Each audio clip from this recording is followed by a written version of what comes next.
This is TWiT. German regulators just outlawed Facebook's whole ad business. This comes from the German Federal Cartel Office on Thursday. The company's antitrust regulator, this is an antitrust thing, ruled that Facebook was exploiting consumers by making them agree to data collection in order to have an account. Facebook has 1 month to appeal. In 1 month, they will have to stop. Facebook, this is a quote from Andreas Mundt, the president of the SCO. Facebook will no longer be allowed to force its users to agree to the practically unrestricted collection and assigning of non-Facebook data to their Facebook user accounts. This comes, I think, as Facebook's considering, apparently, merging WhatsApp, Instagram, and Facebook user data across all three, which means billions of people. It's not clear what Facebook wants to do about this. We disagree, they write in a blog post, with their conclusions and intend to appeal. And I think this is the line that has the threat, so that people in Germany continue to benefit fully from all our services. It would be a shame if you were no longer able to use Facebook in Germany. This is an interesting approach. And to see, when we have these conversations, as we did in the last segment, about privacy, it always comes up, well, maybe we should just regulate it. But honestly, this is how Facebook works. Facebook has 32 million monthly active users in Germany. That's 80% market share. The regulator says that makes them trust, and that gives us the jurisdiction to oversee their data collection practices. As a dominant company, Facebook is subject to special obligations under competition law. Should this happen in the U.S.?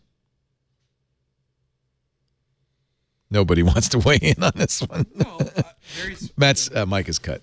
I think we said before that because I think I was on one of the episodes where we were talking about what was happening GDPR, with the GDPR, and that essentially the irony is that it will be Europe that has more impact on the way American companies behave in America than the U.S. government will. And I think you're starting to see that. I think that obviously if Facebook makes changes like this, has to make changes like this in Germany, it has to look at doing it, across its entire platform.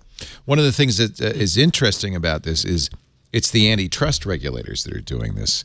In the cartel company, right. I mean the cartel agency. Right. I love that.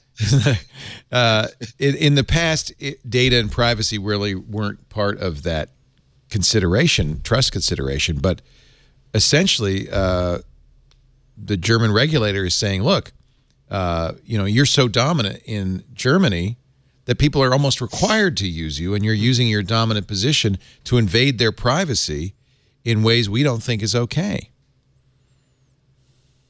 This is the first instance where regulators are saying that because a company has such market power, consent is not freely given.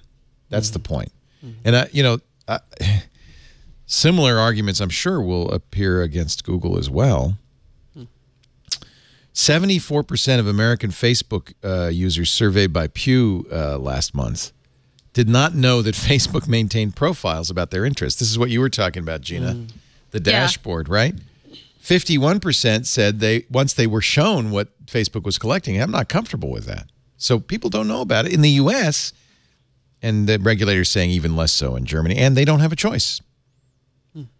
And when they say non-Facebook data, they mean data in other Facebook apps like Instagram and WhatsApp, but they're also talking about, like, you go to a website that has the Facebook bug installed on it, but you don't know that, but Facebook knows that you visited that site. Right. I think that is something that, like, a normal consumer is unaware of. This was what Congress, remember Congress asked Mark Zuckerberg about, what do they call these ghost dossiers, the shadow accounts.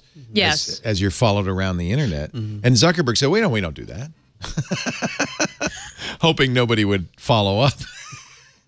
Well, what are you talking about? Of course they do. We know they do that. In fact, if you download your Facebook data, I would imagine you'll see some of that. Well, and it's interesting that there wasn't there wasn't as much ability to do follow-up in that hearing because you need more technological expertise. And they were only given 5 minutes. Right.